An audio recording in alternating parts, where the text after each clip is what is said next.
Welcome to Biomass Magazine's top headlines from the past week. I'm your host, Jill Nelson.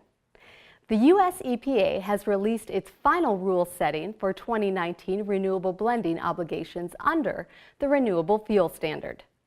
When compared to the initial proposed rule released last summer, the EPA has increased the RVOs for cellulosic biofuel, advanced biofuel, and total renewable fuel. The implied 15 billion gallon statutory target for conventional biofuels, which is primarily met by corn ethanol, has been maintained. Under the rule, 19.9 billion gallons of biofuel are required to be blended into U.S. transportation fuel next year, including 418 million gallons of cellulosic biofuel, 2.1 billion gallons of biomass-based diesel, and 4.9 billion gallons of advanced biofuel. Gain more details about this story on biomassmagazine.com.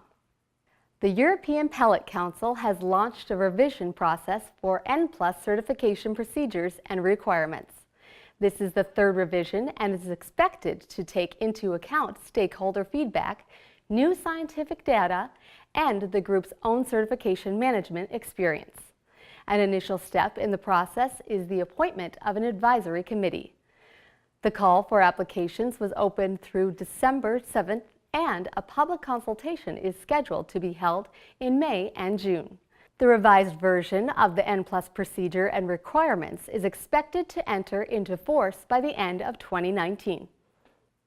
Assets from a former cellulosic ethanol and bioenergy facility are being offered for sale via an auction.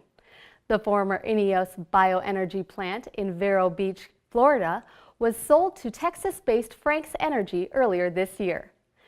The new owner plans to convert the site to an eco-district. An auction is being held by Moz companies to sell surplus land, equipment, and infrastructure that does not contribute to the business plans of the eco-district.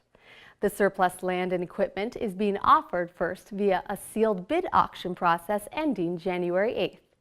Learn more about this auction online at biomassmagazine.com. Thanks for tuning in. We'll be back next week with more of the biomass industry's top stories.